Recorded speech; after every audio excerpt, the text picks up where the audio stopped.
This meeting is being recorded. You're not hearing you yet, but I'm sure you're there.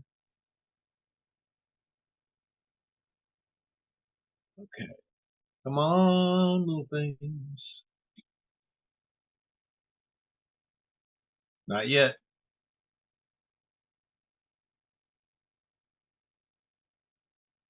Okay. Now I do have audio at my machine. I'm going to join on my phone to see if I can hear myself.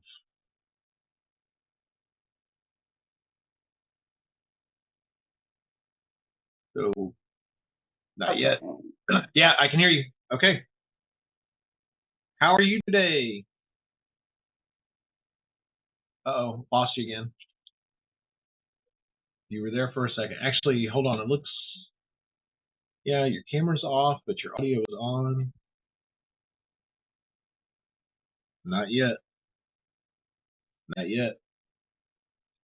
Okay, can you hear me? There we are. Perfect. Yay! It's the little things. Right? I know, right? Every time. I compare it to like relationships. It's like you need them, but sometimes they get on your nerves, no matter what relationship it is. Yeah, a relationship is work, you know? Yes, definitely. It is a job. It is an absolute bunch of work. So, wow, I mean, you've got a million things going on all the time, you know? And you're up Yes. 24 hours a day just like me, and so you are stealing some time away, and I really appreciate that you're going to spend some time with me this morning going over this VR thing. Yes, I'm excited, and I've actually shared with a friend of mine. Her name is Dottie Laster. She's an attorney, and she and I have worked on cases together. And one of the things she shared with me, she told she was rescuing a kid from online grooming, but the kid was not taken, but they were already addicted to the person that they were having a relationship with. And this is I think the age is between 5 to 7 years old. And so when she pulled the phone away from the kid was throwing a violent tantrum. Wow. And they did not stop for hours. And so, you know, I love that you created this VR headset because it's so important for parents to realize the internet may not sound like cocaine, heroin, meth, opium. But now I tell parents, I want you to take a picture of something that reminds you of the internet. So they took a picture of their phone. And I said, next to it, put opium or cocaine or heroin, because that's what it really is. It becomes an addiction. And the withdrawal is so much harder than getting off of heroin and cocaine. I mean, I find myself, I even have to check myself, like, even when I'm working, I'm looking at my phone, I'm like, I wonder if there's messages, even though I was the one that put do not disturb, status on my phone, so I wouldn't get any calls to disrupt me while I'm at work, but I still find myself reaching. And I have to tell myself, you know what? I need a break. Yeah, these all of the apps that are on your phone, every one of those things is designed to get your attention.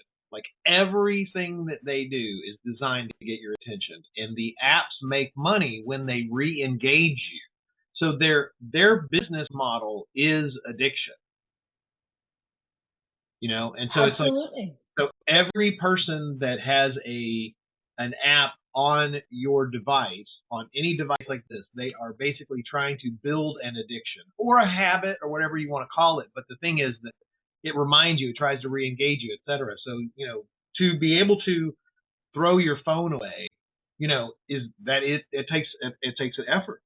And, you know, the other thing is that I've learned in this field that when someone gets a certain amount of freedom, right? Whether they don't have a bedtime or whatever. When you try to reimpose, you take that freedom away from that person, they fight it. And so a young person that gets extra freedom, gets the ability to travel on the internet and do anything with it, what they want, like when you try to take that away from them, that is a major problem, and they are going to be seeking it out just like a drug. I'm not going to sit here any more than you are and try to say that somebody becomes like addicted to this like heroin, but the controls in our brain are wired to work a certain way, and once we started down that path, it's like I want that freedom, I want that information, I want to have access to it, and when you take it away, so it's like it's so hard as a parent, to give somebody access to a smartphone, and then somebody tells you, by the way, that smartphone is horrendously bad for your children. You need to take it away. They're like, I'm not going to take it away. They know better because they know they don't have the tenacity for it. So it was hard for my wife and I. We wouldn't buy our kids smartphones until they were 16 and 17. And the kids were not happy about that. And their friends didn't understand it at all. And now they come to us and they're like, thank you for not giving us smartphones because we would be just as addicted to them as our friends are.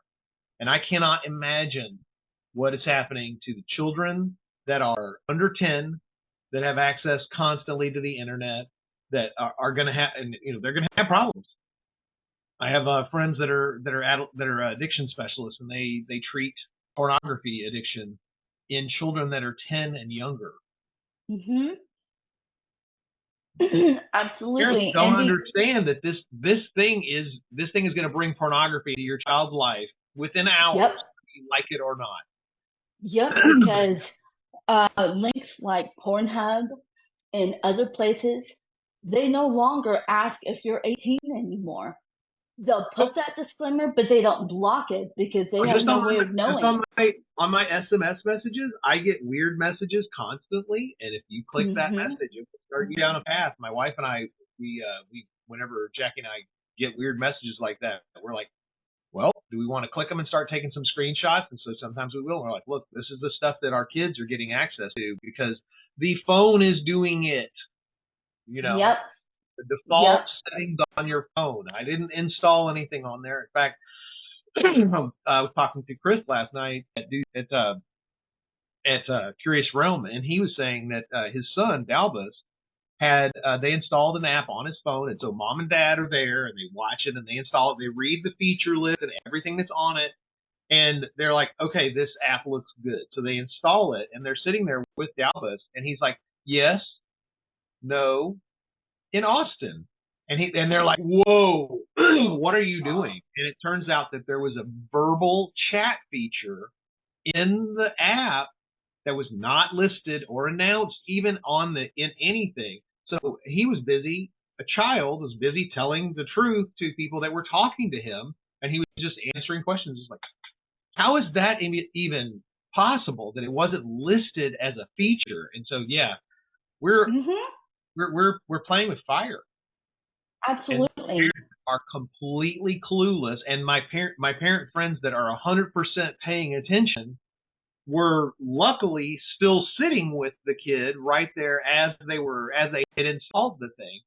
And the game had a feature that allowed a predator right there in their room with them while they were sitting with them. And they are lucky that they were listening. What is that? Anyway, voice chat app without being, man, we have problems. We have problems in this industry, really bad problems. And I have, Alicia, she was showing me some Telegram stuff the other day, and the number of people that are getting scammed and crypto scams on Telegram and WhatsApp and all that stuff it's unbelievable, and that's all driven by labor trafficking. Absolutely. I had one of my former FBI friends. Because we always chat through another app called Signal, because when people don't have iPhone, I can send them messages, I can send them pictures and videos, and it won't be pixelated. Well, my friend messaged me on text, and it's very rare he reaches me on text. And he said, I've been chatting with you for the past 3 days, and you've been sending me weird messages. And I said, I never got a message from you since 2 weeks ago. And I said, was this on Signal? He said, no, it's on Telegram. I don't have Telegram. So I didn't know what it was. So I was like, Telegram, what are you talking about? So I said, can you send me a screenshot? And I saw Chong Kim on the top with some Asian woman. And I said, Eric, when have I ever had black hair? And I said, that woman does not even look like me. And she carries the name Chong Kim. And some of the messages I saw on that screenshot, I even told Eric, I was like, have I asked you, am I pretty?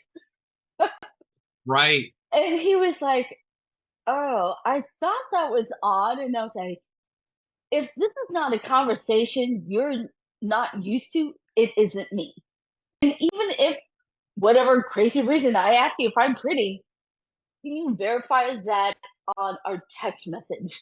Not on Signal and not on Telegram. He was like, got it. But he had no idea. And he said ever since this person sent him a link, he had to go to the Verizon store to get a manufactured reset on his phone.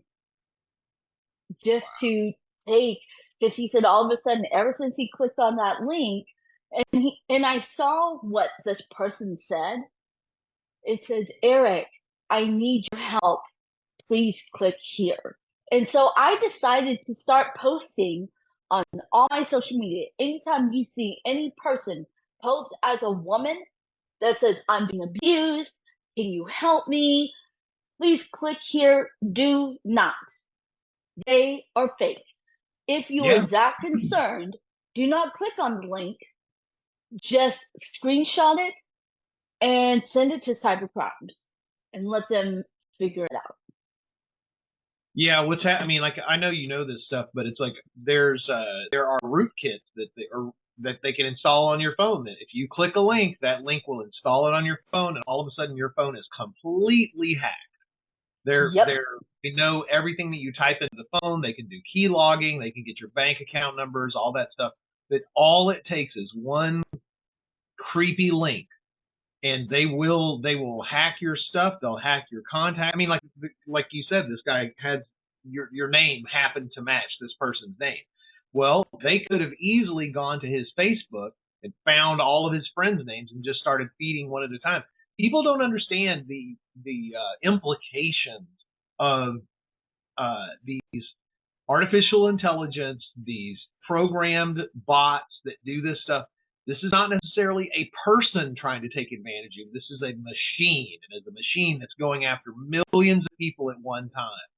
And I had an experience of talking to a gang recruit or gang investigator, and he was telling me that the cartels now have access to a lot of tools like this. They have Pegasus and a few other intelligence level tools, and they are hammering everybody's everything. And if they want, what they do is they set the machine on you, and if the machine finds out enough about you, and they're like, oh, this person is vulnerable and a good target, then they assign a human to you. And it's like they've got this down to a science, and they have so much money that they will make off of you that it's unbelievable. You do not have a chance if you're barely paying attention. This is a friend of yours that knows your life experience, and he still wasn't paying attention. What's it gonna take to get people to wake up? I mean, I have friends that their Facebook gets hacked, and people are cloning somebody else's Facebook thing. So it's like I'll get a message from somebody I have no one to talk to, and I'm like, okay, did you start a new Facebook account? What the heck is the deal? And I will text them and say, did you contact me? And a lot of times they didn't, and I have to report it and all that. But this cybercrime stuff it's out of control, and no one has armor for this. And who keeps their guard up all the time on everything? It is almost impossible. I mean, it takes eternal vigilance. And what do you think that child is doing? You think that kid knows any of these advanced psychological tricks? No clue. Nope. They're kids. And The other thing I want to specify to parents that are watching, there are some states, including Texas, at the age of 12 for boys, if a robot or some stranger sends a nude picture of an underage girl and the boy does not erase it in time, he can be charged as a sex offender, which in my opinion, I find bullshit because boys are boys, but I also believe that we need to investigate where is this coming from. It's different from a boy taking a picture in a bathroom. That's wrong. But if it's being given to him, we need to do a further investigation before we convict this child because he's still a child. And here's another thing, and this is just my professional opinion. There are girls that do send inappropriate pictures to other boys. They need to be held accountable as well. If you're going to hold boys accountable for holding pictures, you also need to hold girls accountable. I'm not saying they need to be incarcerated. I think they both genders need to be educated, need to be sent to rehab or some type of class about what is online grooming because they may not know. I don't think there should be any conviction, especially if they're that young and depending on the severity. But I was told by an attorney that starting the age of 12 and up, if you get a text picture of someone that is naked, even if you don't know if they are underage or not, you know, delete it. Even if it's already deleted, or contact someone you know. 100% the instruction for every parent and every kid should be delete it. Delete it immediately. Do not forward it to anybody. Don't say, hey, my son had got this picture from somebody. It's like the moment that you are looking at a nude photo, if that is an underage person, you are guilty of child sexual abuse materials. And if you forward that could be an international or an interstate, CSAM violation. Pornography. I mean, like they're trying to get kids now for creation of pornography, creation of CSAM. I mean, because people are so uneducated about this, they don't know what's really going on. It's hard to sit around and say, yeah, they're all guilty and they all need to go, get rehab or whatever. We have failed to tell anybody anything about any of this stuff, and these children are running around with the ability to videotape and the ability to mimic what they watch on video. And well, what do you think these kids are going to do? I mean, there are children now that are. I was just reading an article yesterday about how they're mimicking having sex. These are children that are under 10 that are watching pornography. They don't even know what's going on, and they're acting it out with their clothes on in schools. And teachers are just like, I don't know what I'm supposed to do with this behavior. We have not adequately prepared them, or parents or anybody, for the danger that these cell phones are bringing into their lives and the internet is bringing into their life. And I am a freedom of speech person. I am 100 for it. But the thing is that people just don't know what they're doing. And exactly. And it takes a lot of education. I took a class one time from this lady who was talking. She had done weeks and weeks and weeks of research to prepare for this session that she was going to give. She had this great 2-hour-long webinar on how to stay safe online and things you need to do as a parent. And I wish I could show it, but there was she had a survivor on there that decided that they didn't want to have their face shown. So all of a sudden now all this 2 hours worth of material I can't show. But the point I'm trying to make, and I apologize for the digression, was that it was so much information coming at me so fast, and I am a relatively well-aware person. I couldn't even keep up. She was like, if you have this program, you need to do this. If you have a PlayStation, you need to do this. You need to be aware of this. If you're using social media, you need to do this. And it was just like, it's unbelievable. I mean, you're having to go through and do customer support basically on every single app that's different everywhere. As a parent, yep. I mean, like, there's no way you can keep up with all the apps that your kids are using or that your partner is even using. Jackie uses stuff I don't even know what the hell it is. But it's like, you have to teach each person how to stay safe online. And the question is, what are we doing to educate people about that? And the answer is virtually nothing. I use VPN on my phone, and I have my location in Switzerland. Yeah. I do that it's not 100%, but you know what? It's better than not having anything. And the other thing is, I posted on social media, I said, make sure when you step out of the house, turn your Bluetooth off. People don't realize this. Yeah, And someone asked me, they said, why? Because Bluetooth does not have any safety net. Anybody can Bluetooth through your phone. So let me give you an example, because this actually happened. I think it was in either Alabama or Arkansas. I remember it started with an A. There was a woman that went shopping. She had her Bluetooth on. All of a sudden, she goes into her car and her car says, your tires are low. She gets out and she got bludgeoned. Wow. And was sent to the hospital.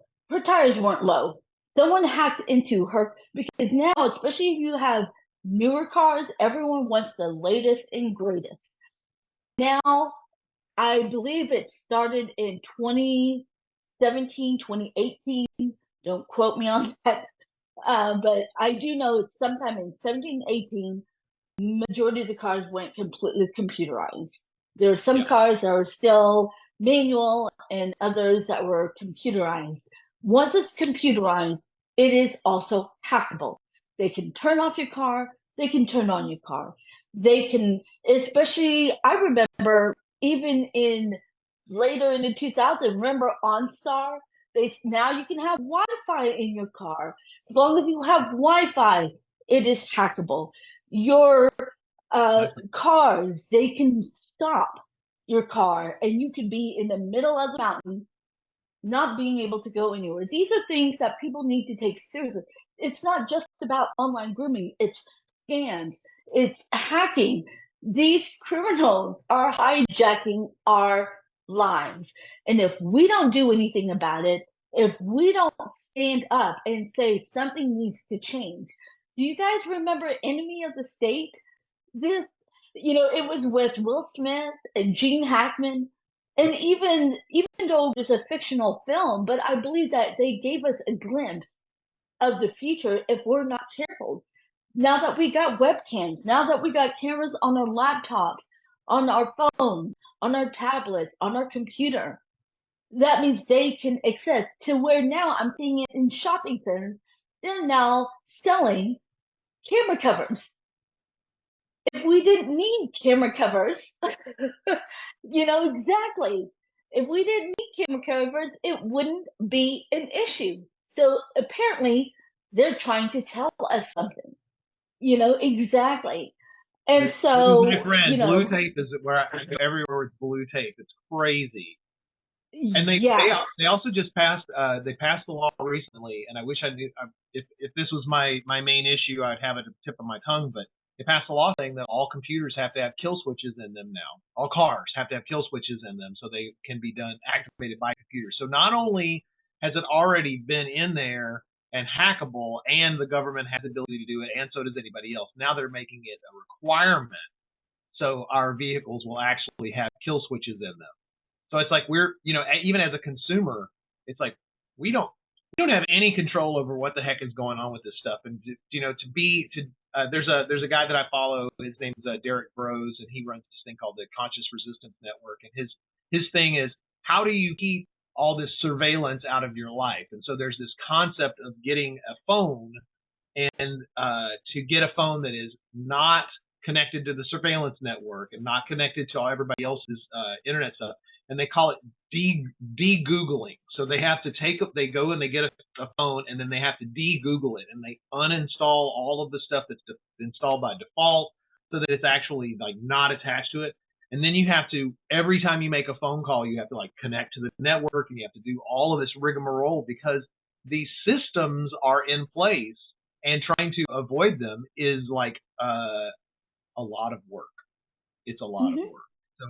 There's Absolutely. I have lots of fears for the future. I really do. But I mean, we need to teach people to avoid this stuff like as a system and think about, it's like, look, that's dangerous. Don't go there. And I think that, the more that somebody is in this field and the more they realize that children are being taken advantage of, you have to immediately take that same mindset and apply that to the elderly, your grandparents, your parents that are losing their memory, the fact that your parents, they have access to their bank accounts and they can all do it online, but maybe they're not thinking. Maybe they see that message from you that says, I need help, click here. And then it says, oh, I need $100 out of the bank. Can you please send me the bank account number so I can get a wire? And all of a sudden, your parents' money is all gone. And this is not a joke. I'm not an alarmist. That in fact that happened to one of our friends recently. Someone that you and I both know. Their parents had their bank account drained through a crypto scam. Yep. And it's like, I mean, this stuff is devastating. And because they have these really, really, really smart hacker people doing this work, and because those smart hackers are actually being labor trafficked, and when those people make money or don't make money, they are forced to recruit more people into the hacking scam. It's like there is a cancer that is growing and is becoming successful because we have adults that are being tricked into this stuff. And so more money is put into that. And so what do? They hire more people, or they bring more people in as labor trafficking victims. And then they're scamming more people. And it's called pig butchery. It's the most unbelievable thing you've ever heard of. I've done tons of articles on it now, and it's just like, it's the scariest thing. I mean, like, we're having generational wealth stolen from families because a family member is not paying enough attention to every little thing. Like, even your friend Chong Kim says, click this link. Okay, boom, I'll click that. I haven't talked to my grandkid in a long time. It's unbelievable. And they're just taking advantage of our human vulnerabilities and our need for attention, affection, and love, and our lack of time to go through and actually get educated on how to stay safe constantly. It's like, yeah, man, we're in a danger zone. Yes. So yeah. So what we're doing, you and I, is we're working on ways to educate the world through entertainment projects, through educational projects, through your movies and all of your work that you're doing in visual media, and all the stuff that I'm doing with our online courses and the VR stuff. And so I'm really excited that, we're both trying to attack this from a visual medium, right? So yes, absolutely. Right. Well, do you want to try to get this headset thing started? Yes, I got my box. Ah, yes, you do. That's right. That Apple I TV. love the box. I am so happy with that thing. It came from this company. Yeah, there's your setup thing. Yep. I got that box from a company called, I can't think of the name right now, but basically it let me completely customize all 6 sides of that thing. And I think I had to buy like 10 or 15, but they were like $20 a piece, those boxes. Wow. The price is so reasonable, and it advertises the actual product the whole time it's just sitting there. It's way the heck better than just. I love it. And I got this. Those are from Direct Sound. Those are the best headphones. They actually customized them for us. They put those logos on the sides. So our licensees can purchase those at a reduced rate. And what's so good about those things is they are very large, and they go over the head thing. They are super. I know the wiring is a little bit weird. You'll figure it out. Okay, there. But yeah, so those things, they go over the side, over the headset. They cup over your ears, so it's real sanitary. So you're not getting like those little ear pods to put inside. And they block out all of the rest of the sound in the room. And so the idea here is that we're trying to create a sound isolation area so that someone can pay close attention to what's actually happening inside of the VR experience, and we block out the rest of the world. So for a user, when they put the head, yeah, there you go. Okay. That is this on my head? Well, what we're gonna do, first thing is we're going to, so the headset, because this is a completely virtual VR 3D world experience, the headset needs to be able to tell the app where it is in space. So it has we have to calibrate it. So that it has a thing in there that's called the boundary or the guardian. So the first thing we're going to do is we're going to turn, there's a button on the side, a little tiny thing. Hold it down for about 2 or 3 seconds until the white light comes on. It's on. Okay, perfect.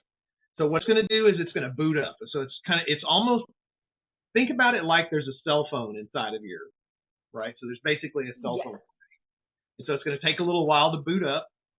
Okay. Do I need to put the headset on? Not quite yet. And so I'm going to talk to you while it's coming on. I've got mine turning on at the same exact time. So what we're gonna do is we're gonna put this thing on, kind of, not, you don't do it right yet. We're gonna put it on like a baseball cap. So we're gonna pull the top over. Okay. I'm gonna make sure that there are these little side Velcro things. Do you see these little straps on the side? Yes. So I think yours is probably pulled as tight as it can be, but however much hair you got, you want to like loosen it a little bit on either side, and then the big back strap will come out a little further so it'll fit on your head better. There. You want it to be just tight enough so that it doesn't wiggle around when you move your head back. Okay. Wow. Right, so you're looking, you should see like the world should be in black and white right now. Yes, and it says create boundary. Right. So what you're doing is you're looking through these there's web cameras that are attached to the headset, and seeing the world. So what we're going to do is, do me a favor, take the headset off real fast. I want to show you with my hands. Okay. So when you have the headset on, underneath the right eye is a rocker, and it says it has a plus and a minus. That's the volume. So the volume up, the plus, is going to be just like your left mouse button. Okay. That is the yes button. So when you have the headset on, there's a little dot, and whenever you put it on the little blue buttons, if you press the plus here, that's like saying yes. So when we put the headset back on, we're going to make some decisions with that button. So I've got my headset on along with you. And you're going to see that thing that says create boundary. What I want you to do is can you look over and look at the ground? So instead of looking trying to turn and look at the ground, the headset is going to figure out where the ground is. So we're going to go ahead and click create boundary. Okay. And there should be it should look like there's some little plus signs. And it says confirm floor level. And let's go ahead and turn around and look back at me real quick. Look at that. And say confirm. Do you feel like the floor looks like where the floor is? Did it get it sort of? Okay, yeah. So turn around, look at me, and let's look, and then click confirm. And then it says draw a room scale boundary. Go to the bottom and say switch to stationary boundary. Okay. And then you should see a blue circle on the ground. Yes. All right, great. Now when you say confirm, it's going to take you to the main menu. Okay, now it says no Wi-Fi. Do I need to connect to? Ignore that. No, do not connect to Wi-Fi. Okay. If you connect to Wi-Fi, it might update the OS. Okay. You could see a whole lot of things, but you should be in a DoD dome. Right. Yes. This is the main menu, and if you look all around, you can see like there's fire and all kinds of things. And I don't ever want to leave. I know. You won't. It's really fascinating inside of virtual reality. And of course, this visual, this is the basic MetaQuest room or main menu, and any of the apps that you have is just going to replace what you're seeing. So at the bottom of the screen, you'll see a little bar, and on the bottom, on the right, there's a thing that says it's called App Library. It looks like a Rubik's Cube, like 9 little buttons. Yes. Okay, so click that. Okay. And that should pull up a thing called the App Library. Yep. Okay, at the top right, there is a little filter menu, and it might say all, or it might say something else, but if you click it, there'll be a list of things, and at the bottom it says unknown sources. So this is trying to sort the apps that are installed on. I'm in. Okay, so if you and click I see trapped. that's it. So what we're going to do is, if you want to start the app, let's go ahead and start it. So we're going to click Trapped VR Detective Story, and you'll see the logo for the app, and then it's going to drop you in a room with a yellow cube. Do not look at the yellow cube yet. It's real hard not to, but don't look at it. So you should see a thing that says put the red dot on the yellow cube to begin. Yep. This is the place where when you start someone in the app, this is where you want them to begin. And so what you're teaching them to do is use the interface, which is putting the red dot on anything that's yellow like that. And so do I do that now? Well, not quite yet. I want to get the headphones on you. I mean, you don't have to use the headphones. Can you hear the volume? Is the volume yes. up? Can you hear stuff? Okay, so if you want to put the headphones on, it'll give you a really nice, clean experience, but you don't need them. So you're in a room by yourself, so you can probably do it without the headphones. So when you when you look at the yellow cube, that is when the app itself will start. And so Lisa will start telling you her story, and then you can figure it out from there. There are 57 different clues if you want to look at all of them. But all you have to do is look at the ones that are yellow. There'll be gray clues as well, and you'll figure it out when you go. I'm just going to let you get started. And obviously, if you have any questions or anything, just ask. And if anything makes you feel uncomfortable, just take the headset off.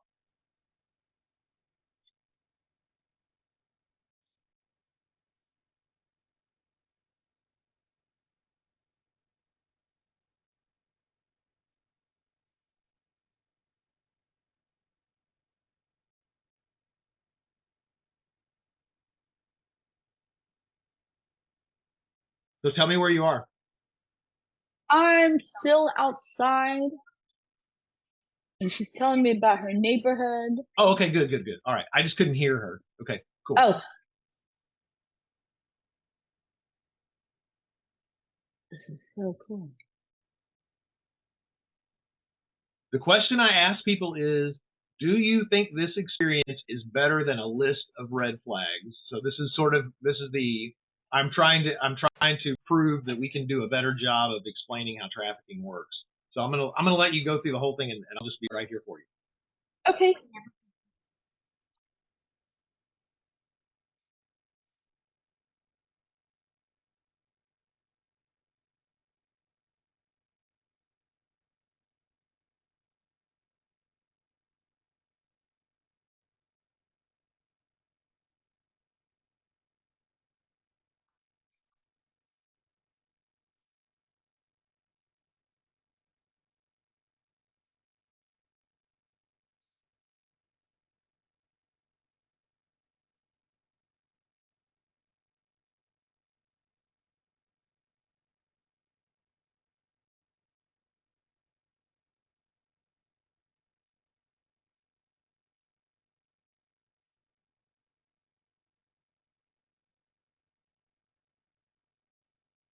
Wow.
I think I am done. It's dark. No, it's having me start over.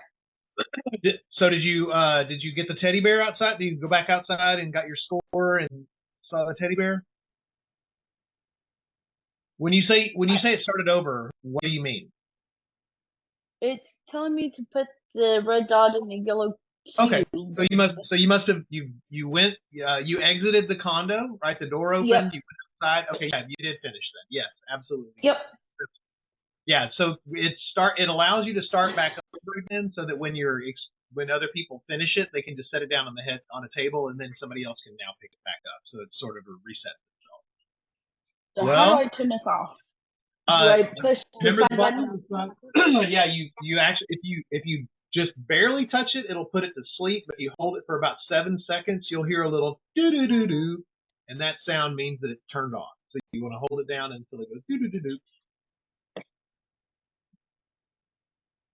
Now the next time you turn it on at your office right there, it will remember where the boundary is.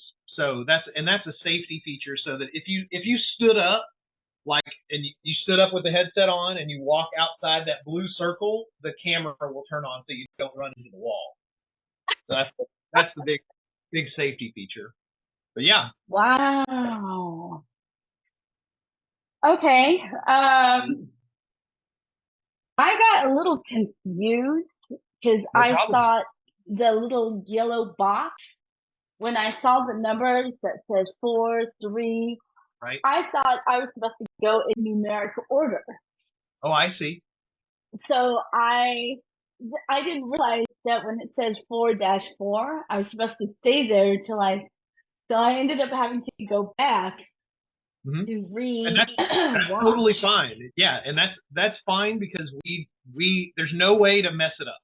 There's absolutely no way to do it in any order. And the thing about putting numbers on it is that many people just want to go through this thing as fast as possible. So they're like, what do I need to do? So it's like, okay, you just do all of the yellow stuff. And so if you want to go further, you can dig into the gray stuff. And so I've gone through a number of different interface ideas on how to make it easier.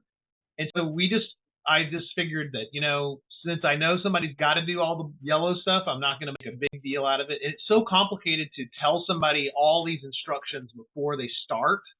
So you're just like, okay. And you don't want to make the experience like stop you and take you completely out of things. But it sounds like you figured it out. Did it take long to figure out, or were you just like, oh wait, there's more story, or how did that work out? At first I was trying to follow, and then I realized, I was like, okay, why does it keep spinning to the same room? Because I wanted to see what the other room would take me, and then I went back to the box, and when it got done with one, it went to the next one. That's when I realized, I was like, oh, I'm supposed to stay at that box and finish reading. I will have to say, being a survivor myself, even though I was never pimped out, but the behavior is very similar. Where she says, I have to do this, I have to do that, I have to make him happy. I didn't want to say the name to give away. But, the only difference is that, when you're on the high end versus street level, it's still the same. The violence and the control, it's just different people. There was a phrase that says different cast, but same story. And so one of the things that I want to share with parents, though, is that once they get their child back, they are not the same. And that was one of the things I felt when I would hear this little girl saying, I can't wait to go home. I can't wait to get back my childhood. It's kind of one of those things, even when I look at other kids and I think to myself, I will never know what it's like to think like a normal child. Because ever since I was raped at 3, it tarnished my perception of innocence. So I don't know what innocence is supposed to think. And when I say that, I want to be very specific. When I was 3, I mean, I don't remember how old I was when I was raped. My parents verified that because they said I was there from 3 to 6. So knowing that he was a pedophile, I'm not going to assume he waited. You know, it wasn't like he was saying, "Okay, I'm going to wait till she's 4 or 5." Pedophiles don't care. But the one thing I do remember, my uncle said to me, I was about 4 or 5 years old. My uncle was in the Marines. He brought one of his Marine guys. They were both in a dress suit because they just came back from a military funeral. And I was standing on the couch, and I remember this because I said, "Can I kiss you?" Because I remember seeing the guy who was very handsome, and he was like, "Sure." So he leaned like this so I could kiss his cheek. Because we think, oh, little kids, they just want to give a pet, you know?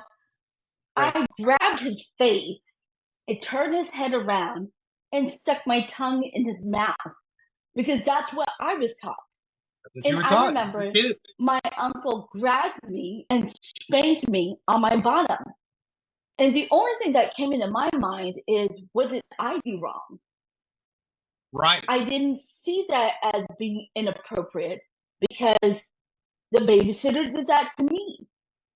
And so I thought that was okay. And same thing, I remember I was in either first grade or something. I brought magazine porn. And I remember teachers would get onto me and I got spanked. This was in the 80s, but not one adult asked me, "Are you okay? Where did you find this? Who's been teaching you this?" Right. Had someone had intervened, I don't know, maybe that would have changed, but it didn't. And then I remember I was itching down there because I was being sexually abused. I was being raped. And I remember the teacher saw me itching. She grabbed my hand and slapped my hand and says, "No, no." Nobody intervened. And that was the issue. Nobody intervened. And, Right. and people think now that we have resources and we have education, people would be on it now. No, I'm not going to say their name, but I had a friend of mine that reached out to me last year. And she told me that her daughter, who was in kindergarten, and this is in a nice suburban, well-to-do community. Right. And she said that she saw her daughter itching her butt. And so she asked her, "Are you okay?" So the daughter told the mom there was a boy that kept sticking his finger up her butt. So I said, "Did you report it?" She said, "No, why?" I kid you not. And I said, "She needs help. My daughter's fine. She's going to counseling. But the boy, he needs help too." Yeah, that's right. The boy is the problem. Not like the boy is the problem, but the boy is he's carrying He needs to be a problem, and somebody needs to find out why he's doing that. exactly. And she said, "I already told the school. They didn't want to do anything." And I said, "Then you have to call the police." And she said, "You know what? It was stupid of me to tell you. I shouldn't have shared with you because I knew you would take it out of proportion." That's what she said to me. But the same thing happened to me when I was a kid in the 80s. This was 2022. It hasn't changed until people say something. It hasn't changed until people intervene and do something. That's a microcosm of this entire problem of trying to educate people. The thing is that we need people to take action, to change their lives and change their behavior. And part of that life-changing behavior is pardon my French here, but it's like it's calling bullshit when it's happening, and that means you have to say uncomfortable things like you have to educate people. I'll give you an example. So our daughter had a friend who was basically, not even basically, she was using a chat. I don't know if it was chat roulette or if it was just Skype, but she was selling herself masturbating on the internet at, I think, age 13 or 14. And she had told, her friend had told my daughter about it. It was like, hey, this is easy to do. You can make some money off of it. And my daughter was telling me that it was becoming, she had been talking about it so much it was becoming normalized. And this is my daughter telling me those words. She's like, it seems normal that she's doing this. And we were like, what is happening? And so we went to the parents and we said, look, here's what's going on. This is a big deal. This is what your daughter is doing. That behavior is aberrant in that she learned that behavior from somebody somewhere, and now she is basically creating pornography, and now it is being distributed through your network. You are culpable for this. We had to extricate ourselves from that family. There was nothing we could do. We told them, we told other people, and we didn't know what else to do. They lost their minds.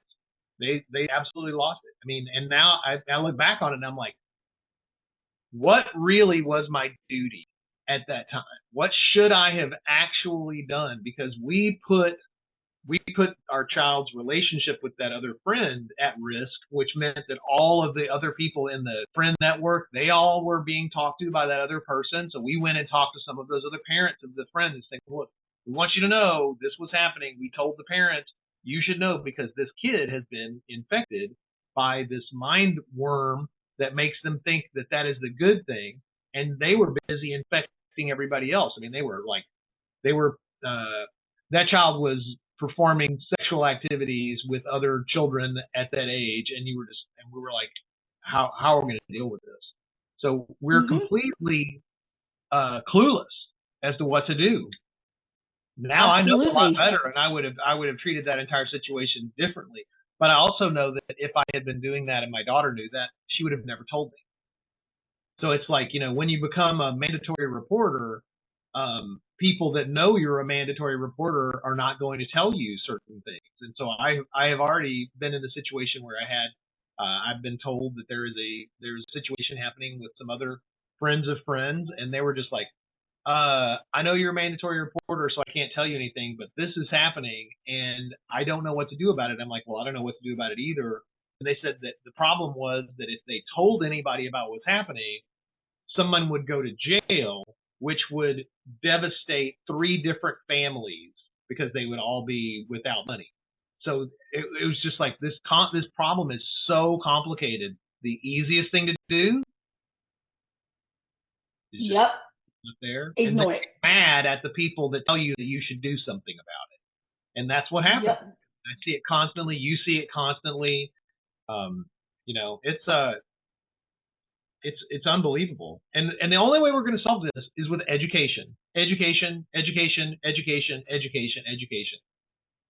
So let me ask you, so you just went through that experience, and obviously, we always have little issues with the interface that we can make better. And then once you've been through it, it's really easy to explain. You're like, oh, this is why we did it this way. And you're like, oh, got it. But do you think that is a tool that will help a child or an adult understand the grooming aspect of trafficking, the thing that seems to be so hard to convey to people? And if so, great, tell me why. And if not, how can I make it better? Because this is a continual process. This is not I didn't just finish this thing and it's done. We're actually we're redoing the script right now, and so we have the opportunity to make adjustments based on feedback from people like yourself, obviously. So tell me what you thought, and Okay. I will say, okay, I'm going to share the positive, and then I'm going to share what my suggestion. Give me that feedback. Yeah, I want to hear it all. Okay. You're not going to hurt my feelings. The only thing I'm committed to is making this the best it can be. So Absolutely. The positive, I love the virtual world. It felt real. I forgot I was in my office. Crazy, isn't it? Yes. And the constant cell phone of him pinging her, at first I thought it was my phone. I was like, wait, where's my phone? The whole time she was talking. I love the description of how she got trafficked, how she got stuck, and all that. And she gave a brief explanation of how she got groomed. And so all of that is great. I think this is a great tool to educate parents. And I like that, she has this wishful thinking of wanting her childhood back. She wished she would never met him, what her life would have been like if she was never trafficked, Right. Those are all positive. I love it, love it, love it. Here would be my suggestion. I would like a little bit more visual on how she got groomed. Was it through, was it through a chat base? Starting out with, oh my gosh, my mom pissed me off again. I have to do the dishes. How come older brother, who's a basketball star, doesn't get to do the dishes? Because the one thing I've learned in civil rivalry, because I noticed in her family picture, she also had other siblings. Was there an older sister that was known as a golden child? And she wasn't, because I was the black sheep in my family, even though I was the oldest, but I was the black sheep in my family. My parents were also guilty of, why can't you be more like so and so? Why can't you be more like this person? And it beats you down emotionally. And so that's one aspect I would like to see. Like, how did that grooming start? Did it just start with, hey, are you okay? Do you need someone to talk to? And then it leads into this love bombing stage. Because some people don't know, what is love bombing? How does that look like? Even though she described it, but I would like to see everyone else, when they're watching this, they felt that love bombing as well. Or they can have an idea like, okay, now I see why she likes this guy. Because he's like, oh my gosh, you're so beautiful. You have so much potential, things like that. And then I would like to add, like, even after she's rescued and she goes back to her room, it doesn't feel the same. Because, like I said, there was a news article, it was like a couple of years ago. The parents got their daughter back from being trafficked after 3 years. Even with 3 years, even a month, it changes you. But the longer they stay, the more conditioned they become. And so when they got their daughter back, she ended up running away the same night they got her back. And they didn't understand. So they felt like, I need to punish her. I need to ground her. But these are all reinforcement that the traffickers are brainwashing your daughter. And guess what? Once you leave, your parents are going to lock you down. It's going to get worse. And when parents actually do that, then in her mind, she's thinking, they've been programmed. Exactly. Yep, I totally agree. And so I want parents to have that awareness that even if you get your child back, they're not the same. And it's important. And I highly, highly recommend that when you get your child back, everybody needs to go to counseling. She needs to go to counseling for herself, but also the family dynamic needs to go to counseling as well. So that way you can understand her triggers, her trauma bond, what she's going through, and how you can, do this psychological reversal and let her know, we love you, we're here for you, and let her know how valued she is, because apparently she wanted to find validation somewhere else that she wasn't getting at home. And that's where it starts. And I'm not saying that parents are bad. I'm not saying that they're doing bad parenting. All it takes is for this. Exactly. You're talking, trauma bonding is a super complicated mind brainwashing, basically. It really is. It's so complicated and it's so specialized that when you talk about it coming from trafficking, it's even more specialized. And there are not very many resources whatsoever for parents that have children that need to be reintegrated into their family. And there's no resources for the parents to figure out how they're supposed to create the environment for their child to get reintegrated into their family. The stages of trafficking is like once the trafficker has brainwashed you to turn you against the family, that, I mean, I hate to say broken, but that really breaks your brain and requires so much unlearning. I mean, there's a phrase that they've said that they've used. I think it gets attributed to Mark Twain. It's like it's easier to fool a person than to convince them that they were fooled. And so if you think that political, beliefs are hard to convey, how do you think you're going to try to say that this person that says they love you, and there are visual and physical indicators that they did love you because they bought you stuff and they took you places and they were nice to you. Like, but that person was ultimately taking advantage of you. How do you think that? How long do you think it's going to take to unbrainwash that person? It might be impossible because the triggers and the things that we learn as human beings and the bonds that we build, that stuff is like deep in our core beliefs.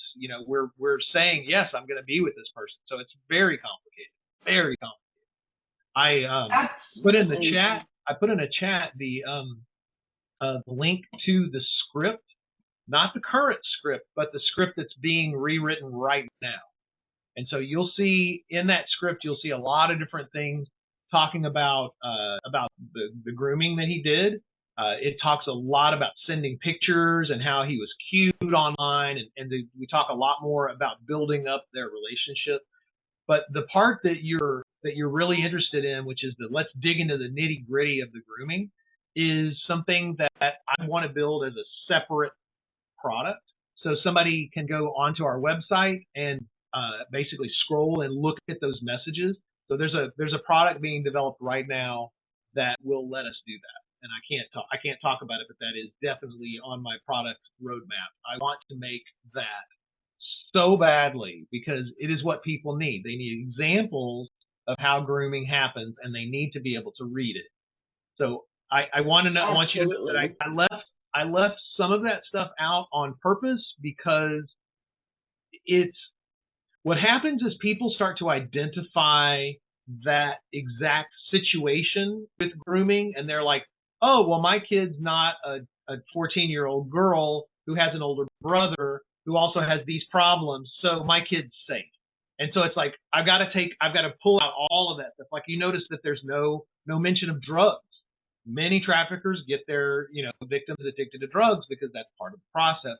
Well, I took that out because I didn't want anybody to say, well, my kid's not on drugs, so that's not going to be a problem. So I really wanted to make this VR experience as generic as possible so it would be as accessible as possible. Not to try to sanitize it, but to try to make it so people don't trigger on this and say, well, I have a boy, so that couldn't happen to my kid.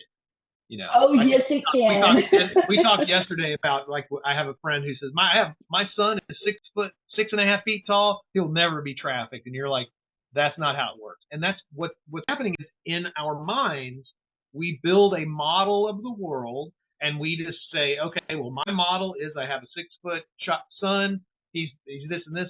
And if things don't match that model, then it's not a threat. And we do that because that's how we simplify our lives. Well, that's not simple anymore. This doesn't work that way. This is psychological manipulation. This is extortion. This is blackmail. This is a psychological mind trap and brainwashing. So that's a lot of the I don't want to make excuses like, oh, I didn't do it because of whatever. But I was told by psychologists that what happens is, like, if you saw a picture of Lisa, like you saw a picture, a little blonde girl with pigtails that's 14 wearing a sundress or whatever, if that was your view of who that was, when you put the VR headset on, you're going to think, well, I have my son is black and he's 6 foot tall. This doesn't apply at all to me, and you won't listen. So I tried to strip all that stuff out and make it just as bare bones as possible.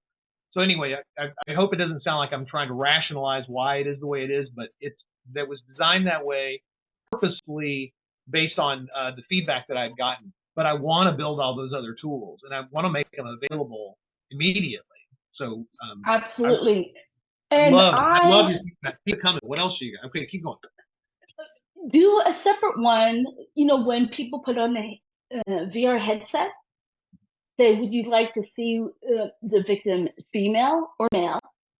And then when you do the male, I'd be happy to write a script for you of how boys can be, from both genders, because when it comes to boys or girls, it can be an older woman for a young girl, because I've seen women groom younger girls and younger boys, Right. I sent you a link. It's called Trust. Do you remember the comedy Friends? Yeah. Ross, the guy who played Ross Geller. Ross, we're on a break. Ross, that's right. Yeah, I know Ross. Yes, he was actually on the board in the state of Connecticut for Rape Crisis Center. And one of the things that he talked about is we never talk about the parents. We never talk about the family dynamic. When we always see the victim, we always hear their stories, we always hear their pain. But what about the family? How does it affect the rest of the family? So he did a movie called Trafficked, where a 13-year-old girl is given a new laptop. Now, this was filmed in 2010, but it falls in line with online grooming because she meets this guy online that she thought was a teenage boy.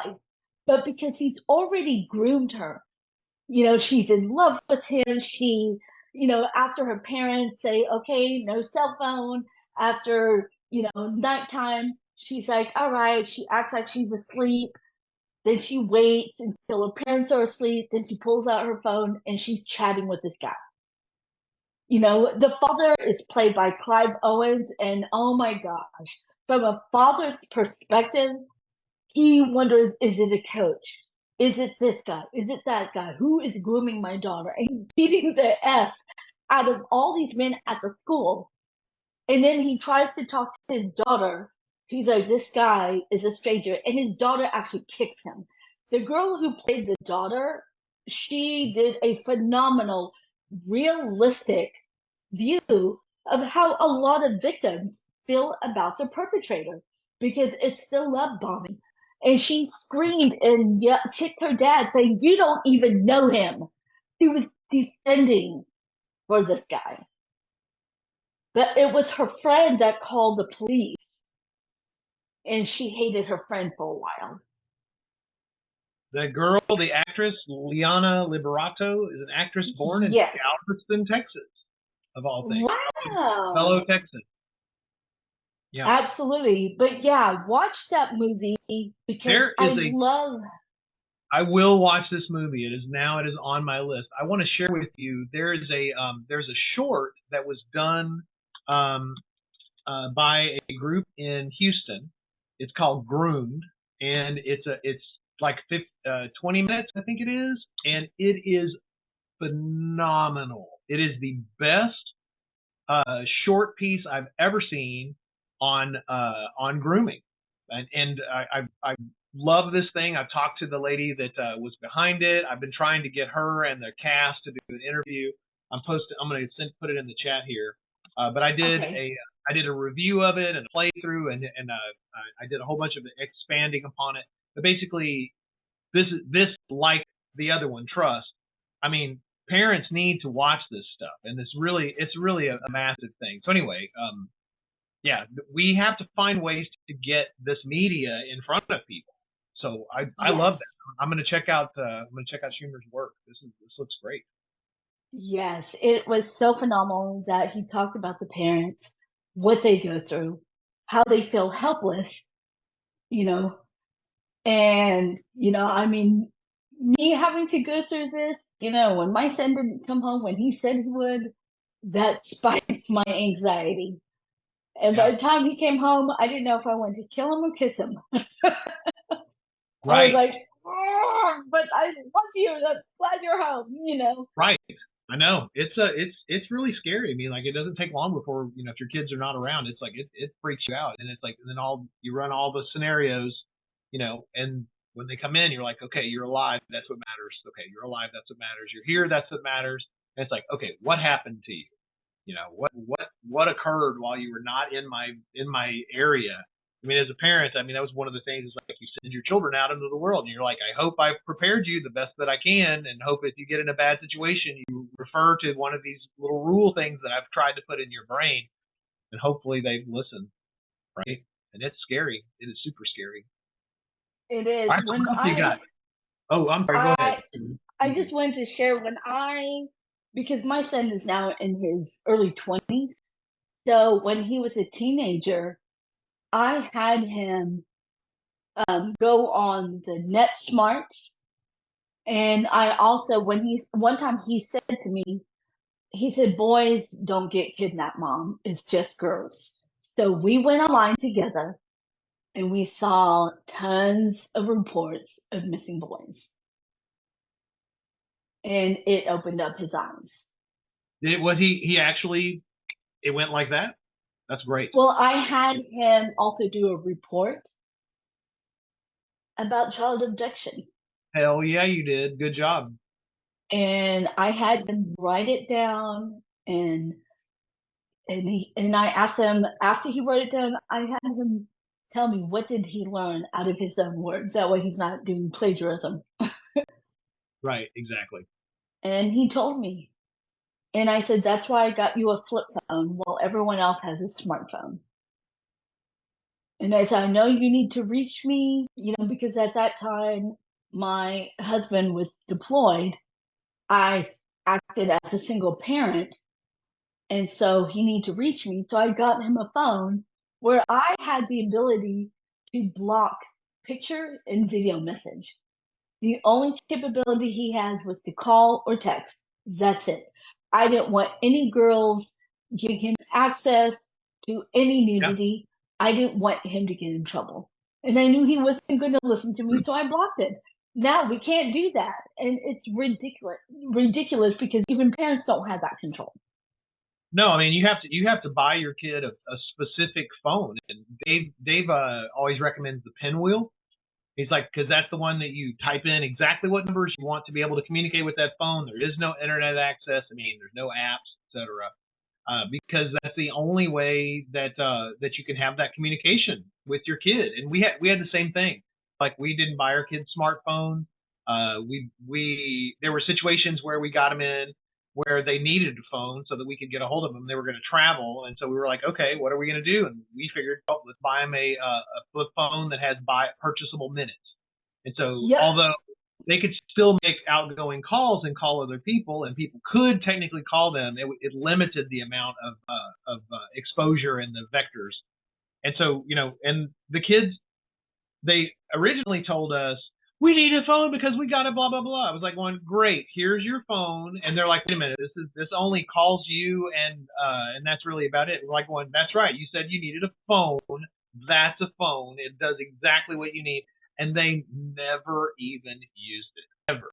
They just refused to use it. And I was like, okay, it just shows me that really what you guys want is the thing that everybody wants, which is stuff to do in your hand constantly. That's it. It's like that's what they wanted. And they said that I think I told you this already just today. Their friends became addicted to social media and immediately, and they didn't. And I don't know what ultimately that is good or bad for the universe or whatever, but they have thanked me and my wife for not letting them become addicted to social media at a younger age. And then my daughter actually wrote a post for our knowledge vault, and I was like, what would you write if you wanted to write anything? And she's like, I want to write about the dangers of social media. And I was like, what? And so she wrote this post, and it's called being social online makes you lonely offline. And I was like, whoa. And so she said that basically she had a daily routine. So in the morning, she would check on all of her friends, look at all of their social media, might even check in with them to see how they were doing, and then see what's going on in their life and day. And then her day would go on, and she didn't have anything significant happen to her or whatever. And then at the end of the day, she'd check on her friends again. And she just felt like overwhelmed by the fact that they were all doing stuff and she wasn't. And that just, I mean, and then not being in person physically with people was also another thing. So she just felt like she was just getting pushed further and further to the point where she was depressed and she felt suicidal. And I was like, what is going on? I mean, and the people that run these social media companies don't let their kids use social media. It's because they know the danger, and they know that these social media things, they're designed to get an emotional reaction, and the emotional reaction that gets the most engagement is making people mad and upset and sad and get them involved emotionally in some which way. And they're manipulating us constantly, and that's part of the mechanics. You watched that we did with Alicia the other day, Steal Your Feelings, where they're watching you on the camera of your phone and watching your emotions, and they just feed you stuff to keep you engaged longer. It's crazy the amount of manipulation and social manipulation that's happening through these applications, and no one seems to care. Nope. They're all brainwashed, thinking that they're the masters of their universe, and they're not. They're all being fooled by these apps that are programming the people to do the things that the apps want them to do. Yep, absolutely. Overall, I have to say I'm impressed with the VR headset. I know I have 30 days. Well, you can have as long as you need.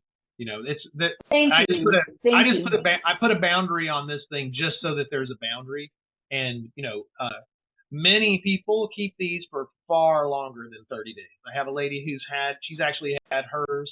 She's had a headset for almost a year, and so she's in Arkansas, and she's going to become a licensee next month. And so she's basically had it there, looking at it, going, I know I need to be using this thing, but her grant opportunities come and go. And so she's like, okay, I'm going to finally make this happen. And it appears it's going to occur for her.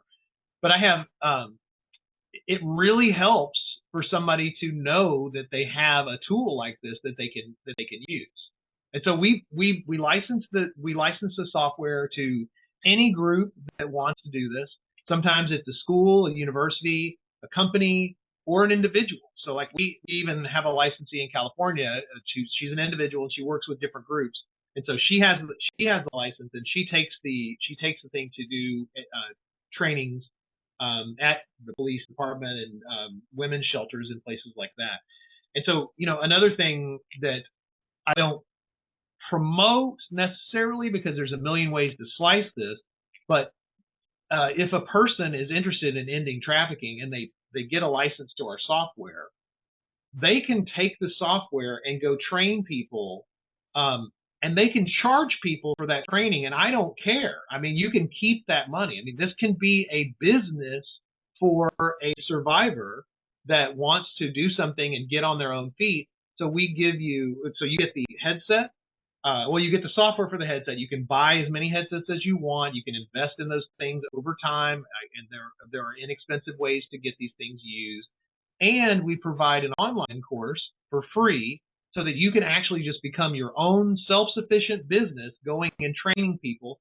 Get them in a room, get them on a cell phone. They can log into the course. They can start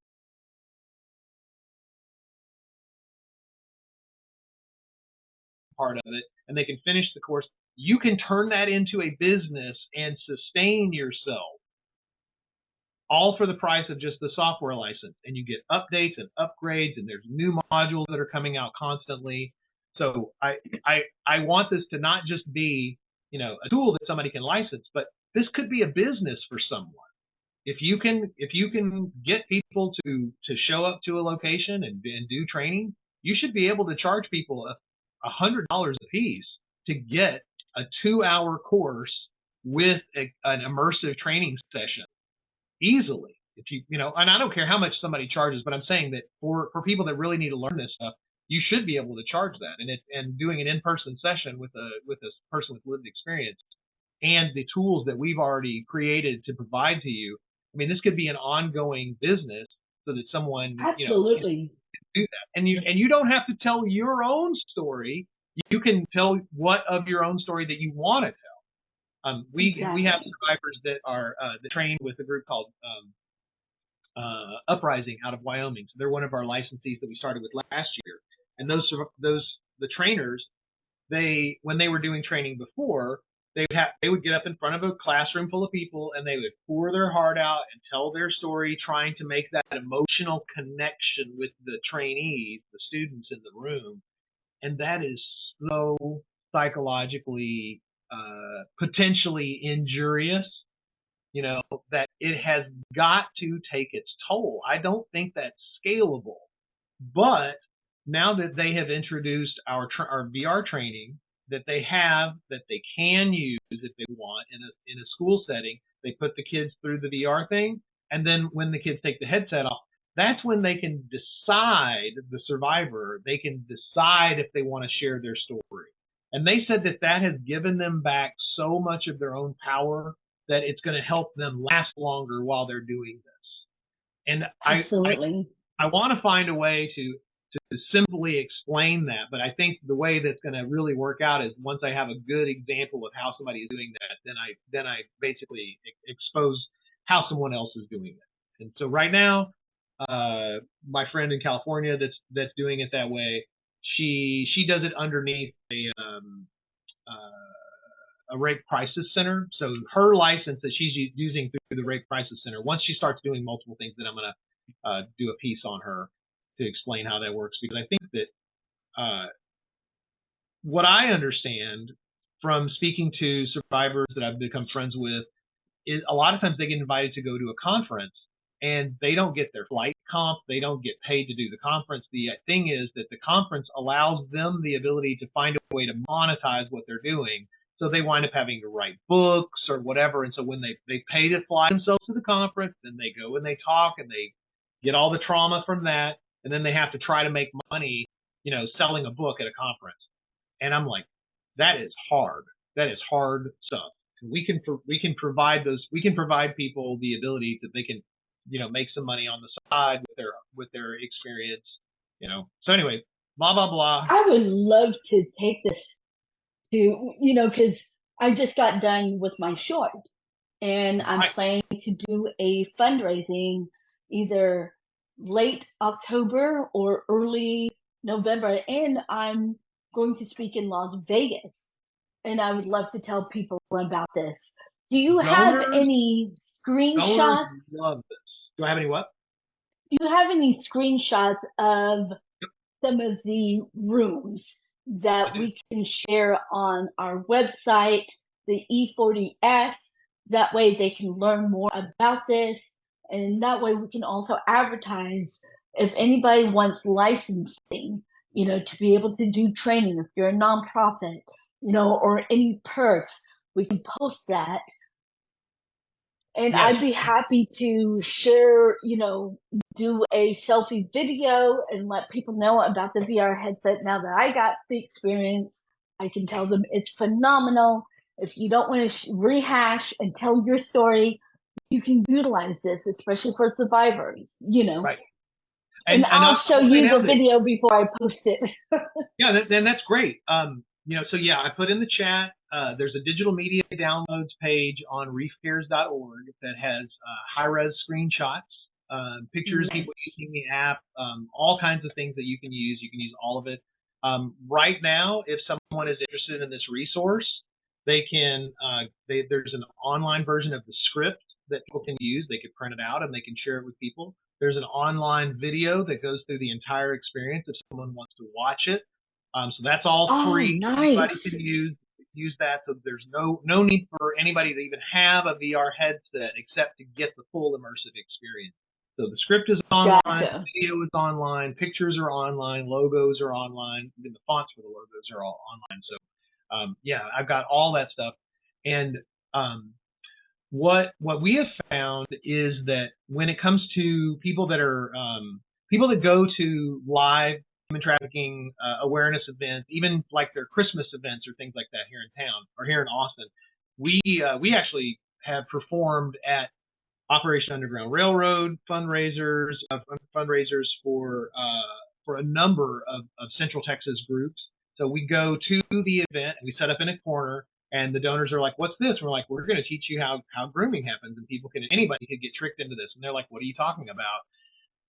It changes their entire perspective, and they dig deeper into those pockets.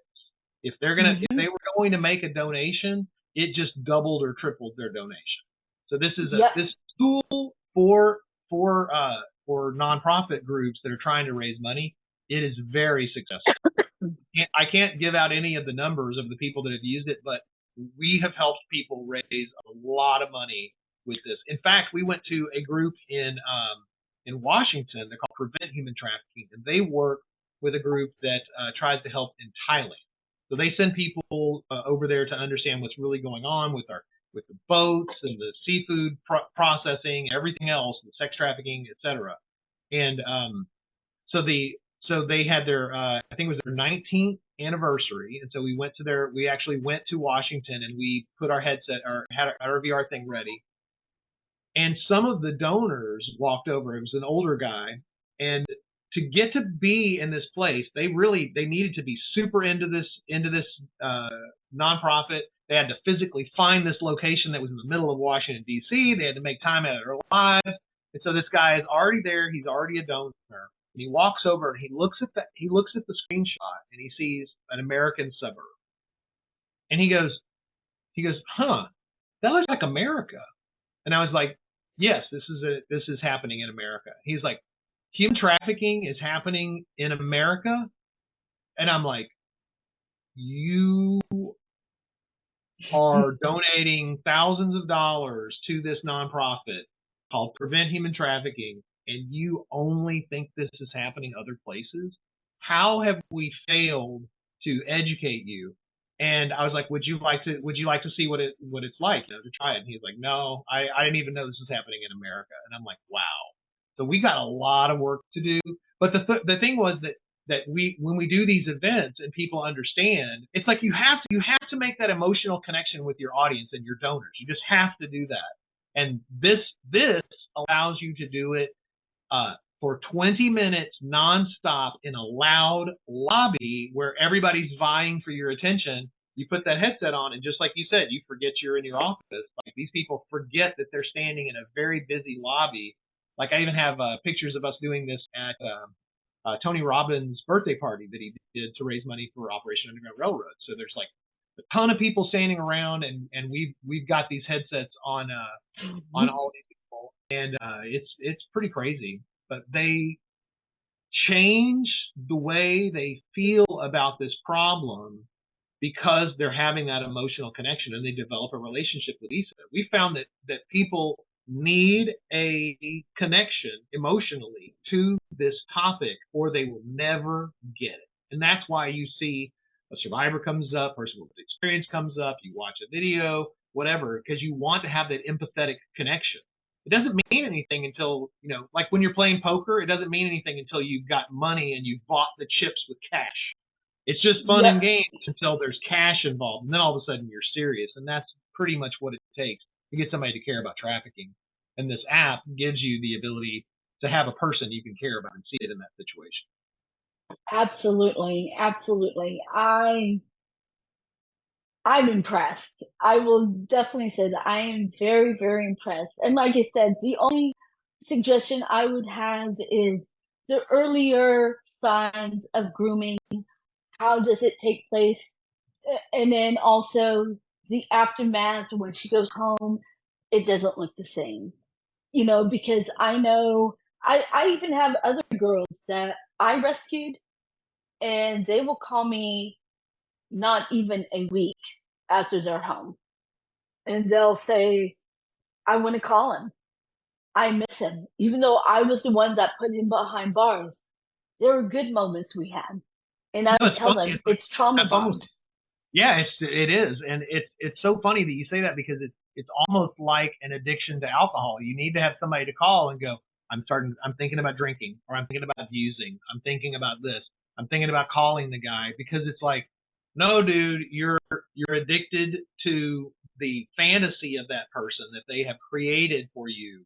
And it's like, they're like, yeah, I know, but he does buy me things, and I can go out to eat. My parents won't let me leave my house, and so it's like, God. And I talk to a lot of people that do rescues or restorations or whatever the right word is for it, and they once you put these victims through the system where they're trying to get food stamps or HUD housing or whatever, it is so complicated to survive that it's just easier to just go back. To Hey go man, I got back. for my head, Yeah, I mean, I know what I have to do for it, and yes, it sucks. Like, but you know, I eat well, or I have clothing, or my child is actually taken care of to some degree by the other people that I mean, it's like the addiction is sometimes it's a reaction to the environment that you're in. You're like going, no, it's actually when you weigh it all out, maybe that's better. And that's why so many people get trapped into bad relationships and abusive relationships. It doesn't have to be trafficking for trauma bonding to be real, and it doesn't have to be trafficking for coercion to wind up living with someone because they feed you and get you medicine and they have health care. It's like I have friends that their children can't take care of them, and they're with their husband that's, yeah, they're abusive, not abusive enough to go to prison or anything, but abusive enough to just be like, I would never want you to be around that guy. But what am I going to do? I can't save 30 of my friends from their bad relationships. So I mean, it's super complicated, super, super complicated. And so the only answer, and with my wife and I keep going back to this, the only answer is prevent it. You have to get educated, and you have to have it not happen to you. And that's about the best we got. Exactly, because even Frederick Douglass says it's easier to change a broken child than a broken man. Because Yeah. the older you are, it is harder to change certain things. Even after I was trafficked, I never claimed that I was trafficked after 1997. After 1997, I sold myself. I knew at that moment I was not going to take him up and sweep the floor of any fast food restaurant. That was my thing back in the day. I was like, no, for me not having a high school diploma, no college degree, I had no skill set to work in any, good job. And if I was making this much selling myself versus $2 an hour, I was like, no, and that's the part that a lot of people didn't understand back then. And because I remember even my Christian friends, they're like, we'll help you get a job. And I would tell them, well, they have to pay me this much an hour. And they're like, there's no job that will pay you that much. I'll give you numbers. Because even back in the late 90s, when I was selling myself, I would make anywhere between $200 to $500 an hour.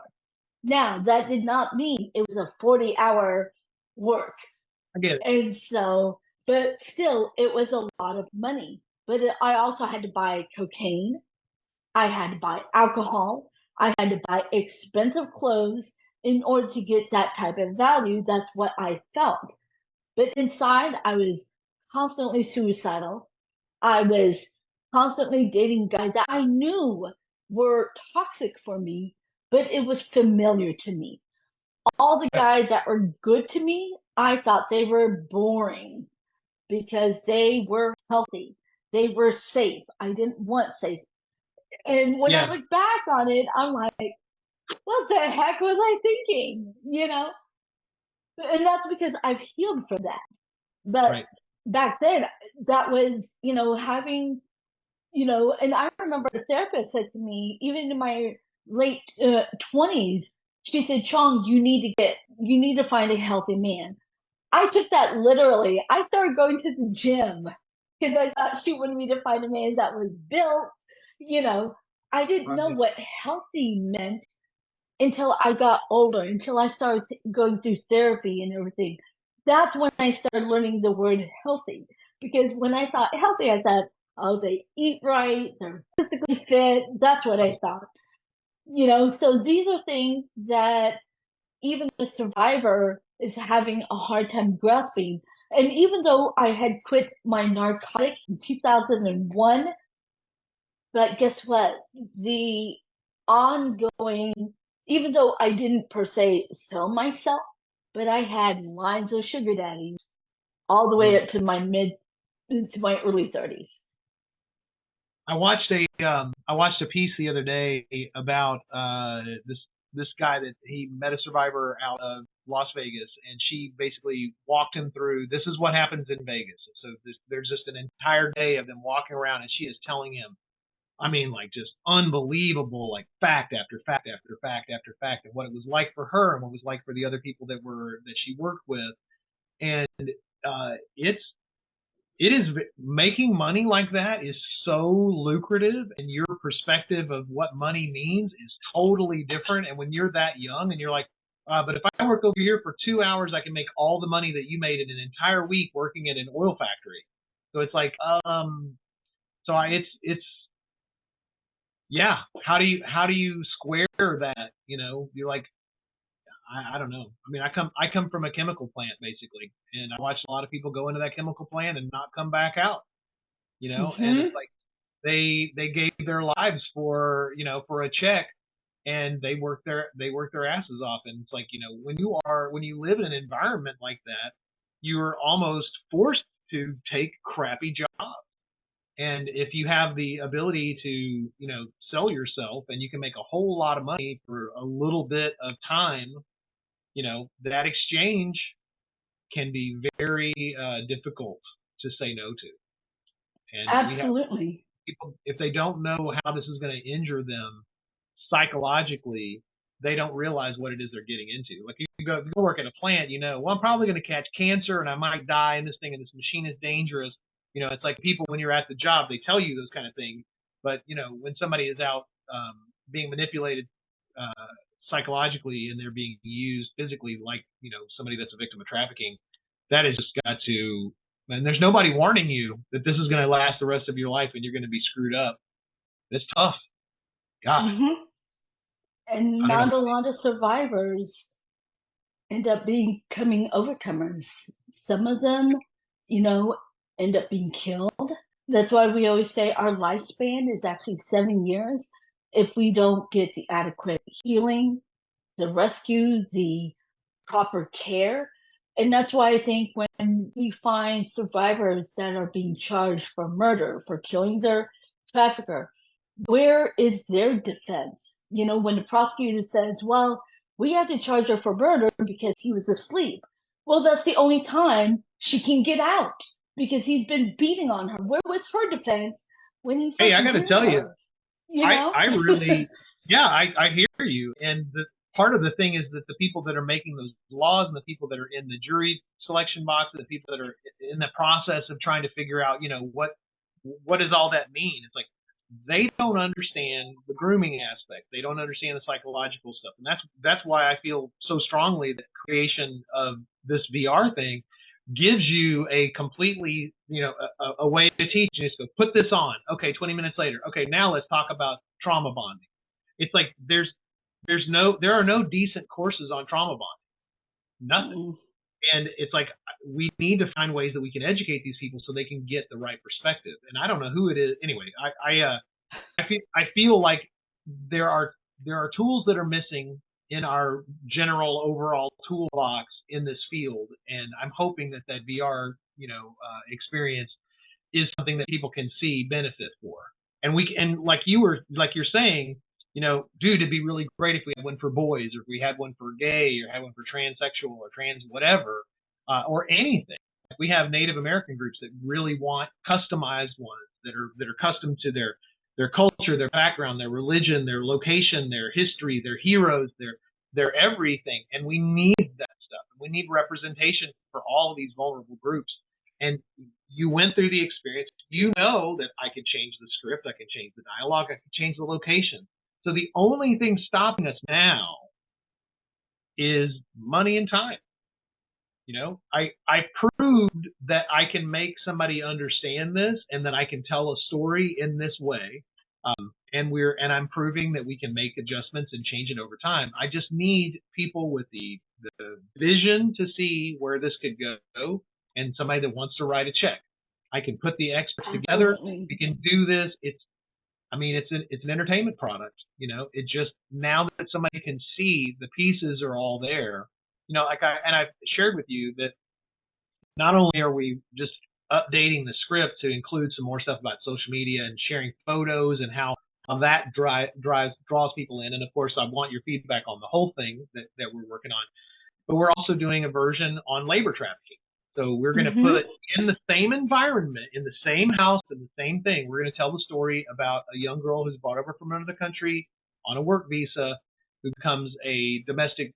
She's going to be a domestic worker, and it turns out that the person takes their passport away and forces them to work more hours for less pay. And we're going to see what labor trafficking looks like.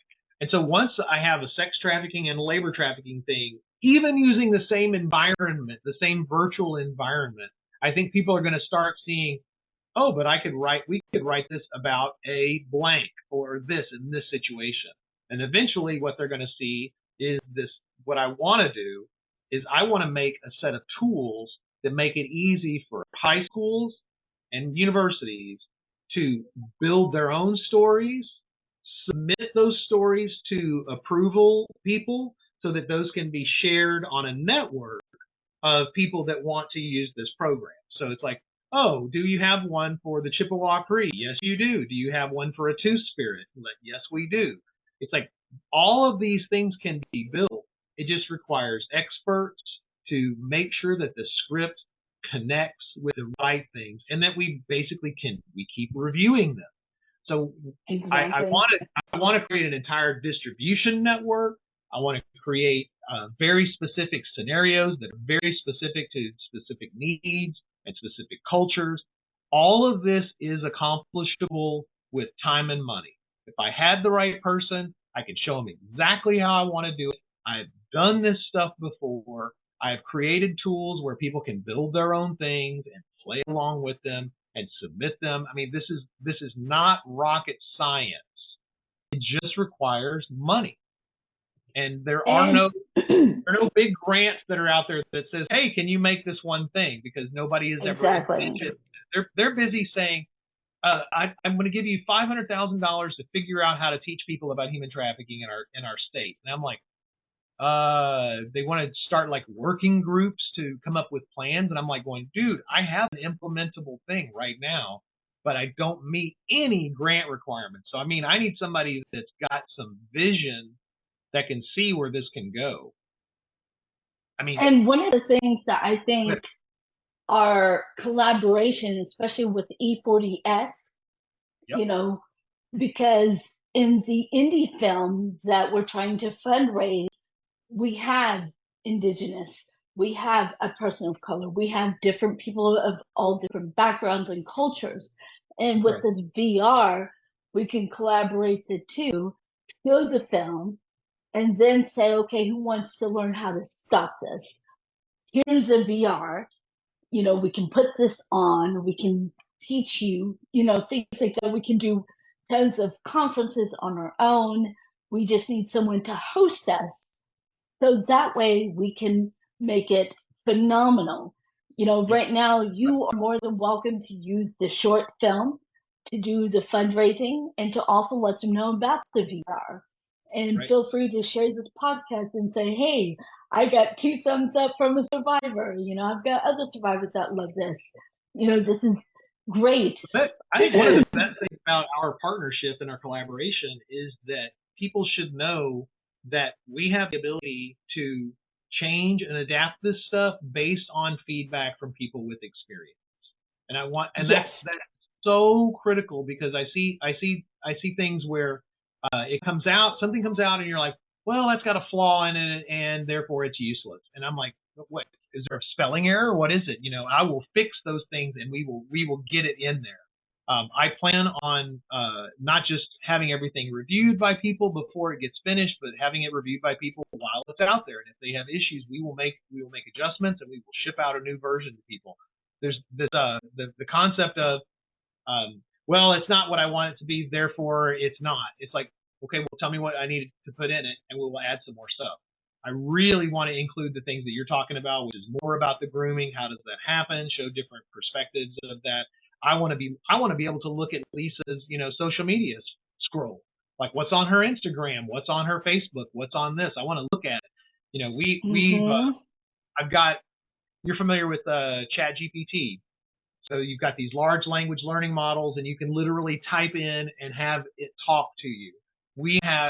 I've actually designed one of those things so you can actually go through some of my material. So I did a bunch of research on familial trafficking, and I put all that stuff in an LLM, and I could ask a question. There's no reason that I can't have Lisa as a concept, put all of Lisa's information into an LLM, and you can actually talk to her. The trouble with that is you have to write these guardrails that are very complicated so that a child that would be chatting with Lisa doesn't get something untoward out of it. So it's like we've got lots of opportunities of ways that we can convey this information, and I want to do it all. So I would love to do a VR with you about groomers. How do they groom? How do they target? I would love to help you on that because I've been around with nothing but traffickers. Yep. So it's all about a script. What I learned from my industrial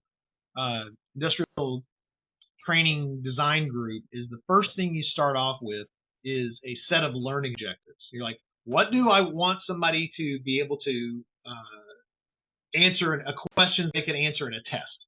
So it's like, these are all the things that need to be in there. What are the learning objectives? And then you just write a script that includes all of those learning objectives.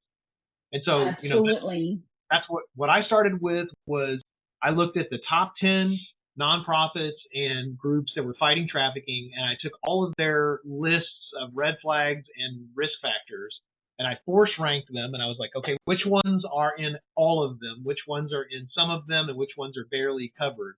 And I wrote the script so that every one of those red flags and vulnerabilities and risk factors are included in the script itself, or the scenario, or the choices that you get to make. And so that's really what everything starts with. What's the learning objective? Absolutely. What do you want to put in somebody's brain? And then you write that, you design the story around that. And we can absolutely do all of it. Absolutely. Yep. I want to show male grooming and female grooming because people think it's all male, and that's not necessarily true. How a woman grooms, she uses her femininity to manipulate. I've been groomed by both. And I even had friends that when I was in a vulnerable situation, they would pimp me out. They would say, oh, I know a guy that, he likes Asians. And I'm like, you're pimping me out? And they're like, well, I thought you wanted some extra money. That's why I asked you if you could help me out. Not being pimped. A tip to a customer. It's like, I need you to help me out. Yeah. Exactly. If you don't want to help me out, that's fine. But don't tell me about a guy that likes Asian women. And it just. How is that helping? Thank you. But I love this. I really enjoyed the VR headset. Now that I have the vigilant, I understand it. I'm definitely going to be promoting it. I didn't want to promote it before because I like to play with it. Yeah, I respect that. I wouldn't want you to go out there and talk about my product that you didn't actually understand. I'm glad you didn't. But the thing is that when as a marketing tool, when your short comes out, or when your feature comes out, or your series comes out, we can do branding. We could tweak the story. We could make it so that Lisa is actually, part of a different person. There's so many things that we can do with it. It's just a vessel, right? It's a vessel. And somebody that was a backer of your program, it would be really simple to explain to them, okay, you just went through this thing, 20 minutes with Lisa, now you understand. How would you like to get to meet so-and-so who's in, E40S? And so it's like, oh, wow, you could do that? We're like, yeah, this is the idea. We would do this, and it's going to cost this much money. Are you interested in supporting that? And if they say yes, great. And if they don't, it's like, look, we're using this to promote training and education and understanding. That's Exactly. the point of all this, is that these creations, this content that we make, is meant to educate people, but and entertain them. But this VR thing is something that can get them to really want to take a course on this stuff. They need an emotional connection with a human being that has had this happen to them. That just seems to be the case. After every course I've ever taken, every seminar I've been to, you've got to have that connection with the material. Yep. And I will say, I've been to so many conferences where I fall asleep. I'll be honest. When people tell me, oh, guess what? There's another conference. Nope, I'm not going, because there's nothing that they taught me that I haven't known, that I actually know more than they do. Something has to catch me, and I can very well see this being a phenomenal conference, because then I can see people line up waiting to put the headset on. We have been when we take it to trafficking conferences, so like the Just conference, or well, really any of the ones that are done by Texas Department of Family and Protective Services. When we do conferences that are specifically to trafficking, we get a lot of trainers that just are like, oh my God, I have to have this thing. I've got it. But what's crazy is the trainers are the one that want it. And then they have to go physically grab their executive director and bring their executive director over there and try to sell it to the executive director. They're like, look, this is going to help me do my job better. And the executive directors aren't necessarily even interested in putting the headset on or hearing anything about it. They're like, no, I already know how we're solving this problem. So I've got trainers that are fighting for this thing. And now I've got the ability to get those trainers a headset, so they can just take that headset around and show everybody until they can get somebody to raise the money so we can get them software and hardware. Absolutely. But we're overwhelmed at trafficking conferences. And then when we go to public conferences, you can see people walking towards the booth, and they see VR, and they're like, oh, cool. And then they might look up, and if it says human trafficking, you can see them turn away. It's like they don't. But the ones that do come up, parents, educators, people that are trainers. I had people from the Department of Transportation and people from the Women, Infant, and Children program at the last event that we went to. Public events are really weird. Kids want to use the VR, so they come running over, and we're like, hey, are your parents here?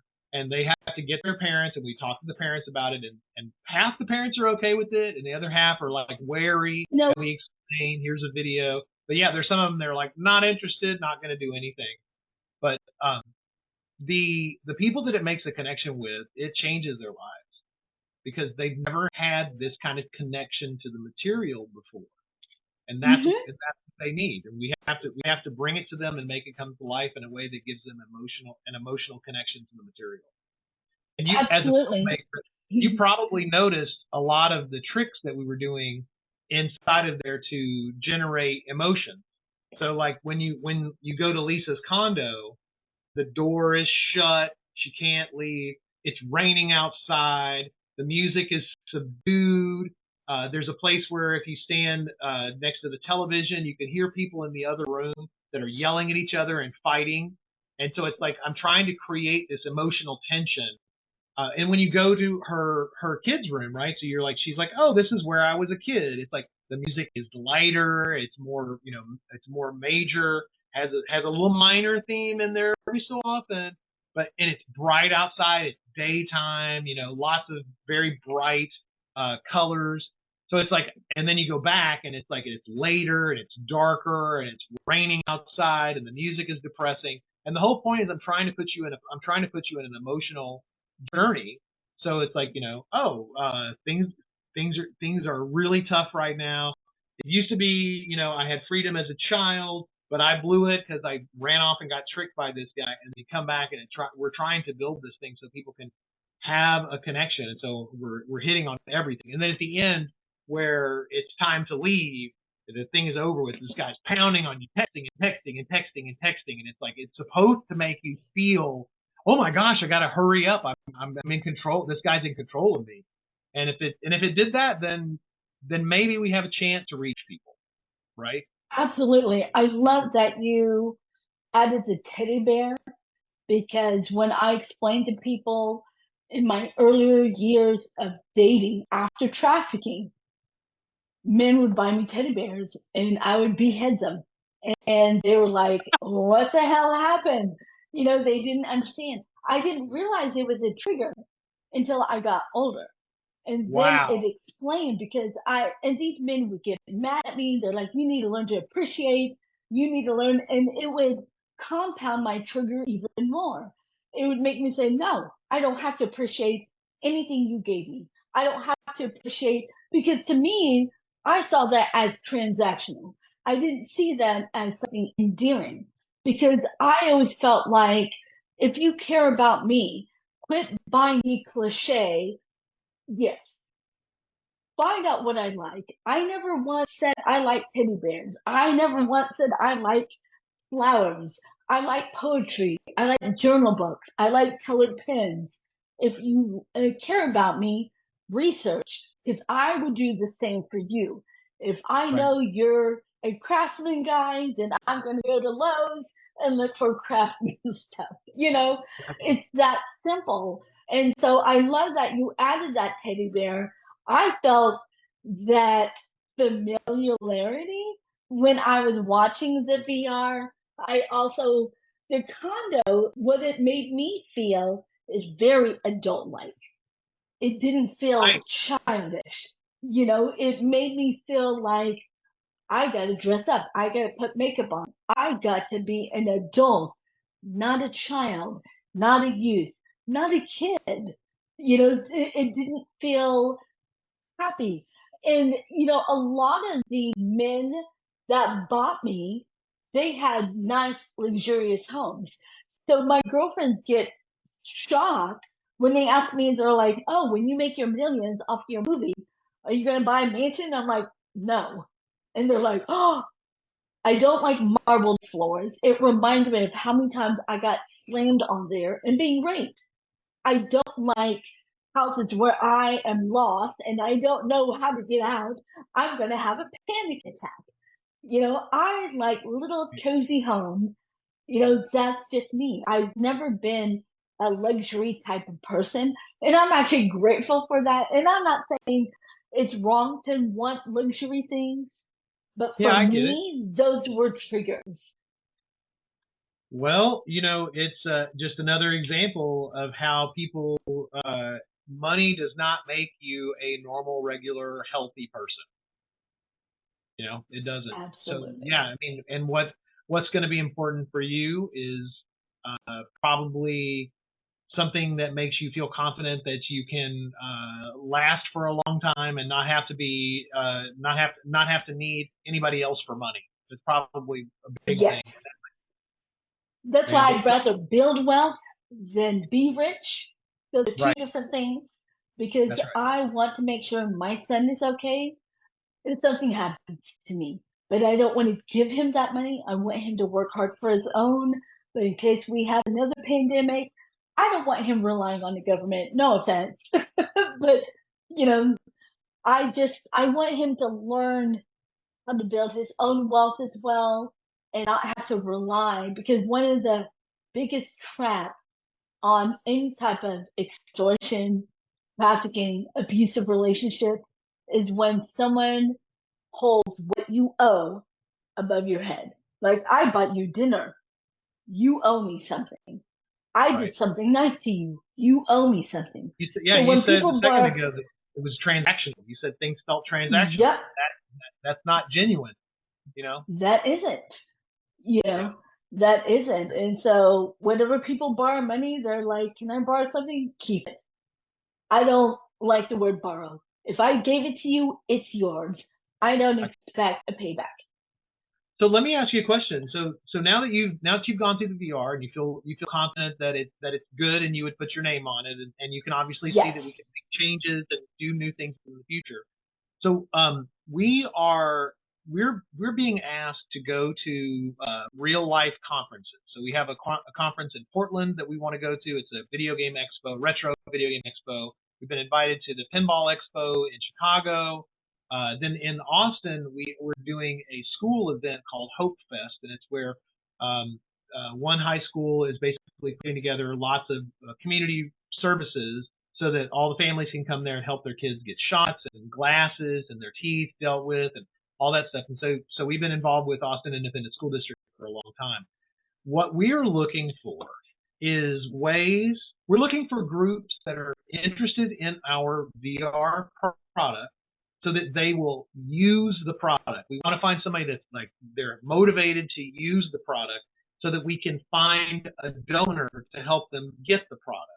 So while my fantasy obviously would be to solve this problem for somebody that can write their own check and all that stuff, it's not doing the big mission, which is trying to be as accessible as possible to anybody. So if I can find someone that's interested and will use this program, somebody that wants to try it or is ready for it, I need to find them. So I would like to, if I do the trip to Portland, I want to go to Portland and do an event with that group, teach their people. I can bring a bunch of my own headset and do something and leave them with a license and a headset there too. Or if same thing with Chicago or the group here in Austin.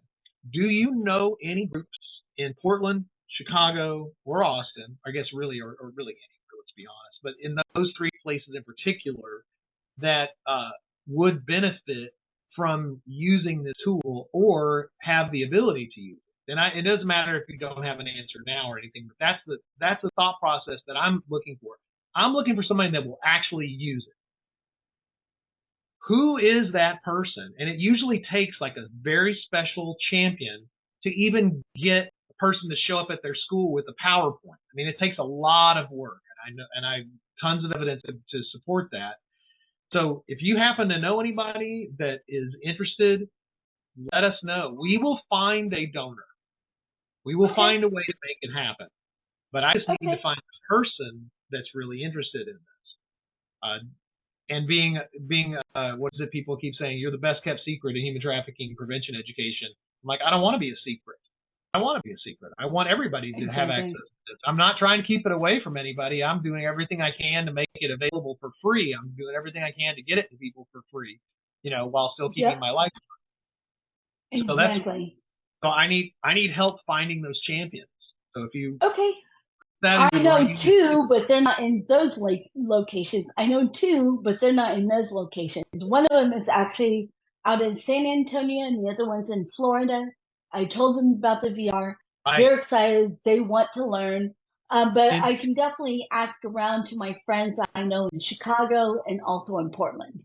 Okay, perfect. What is the location in Florida? What city? Do you know?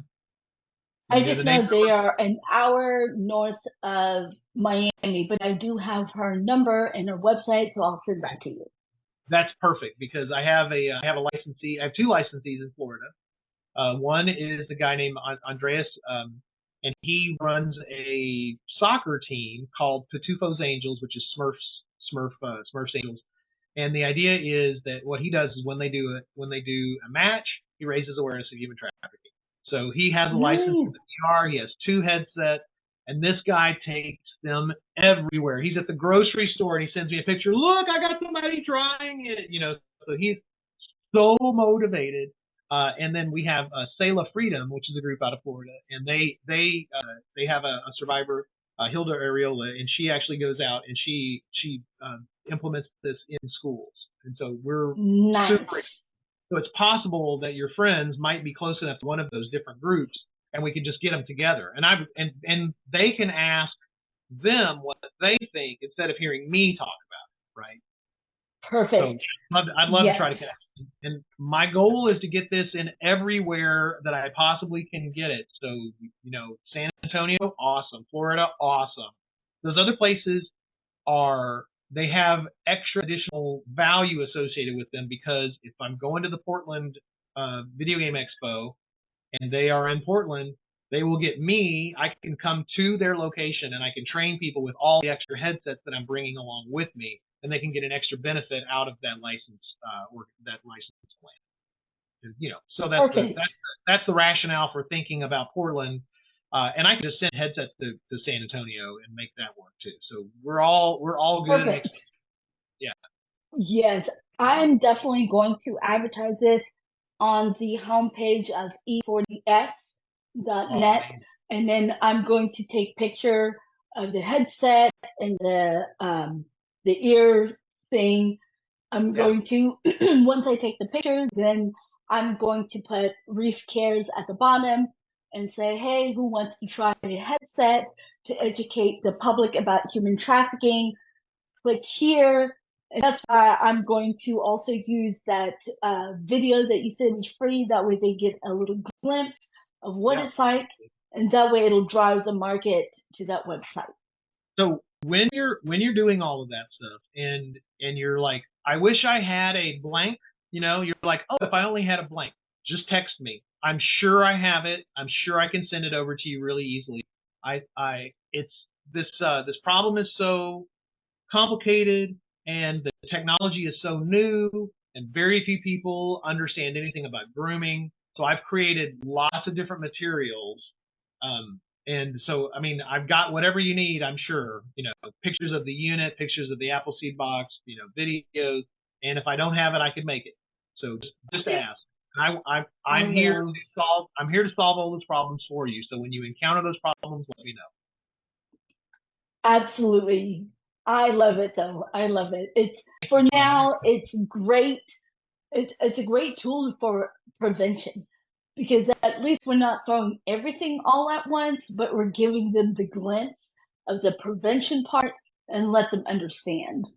So overall, I definitely give it an A++. Awesome. Well, hey, I appreciate you spending all of this time with me today.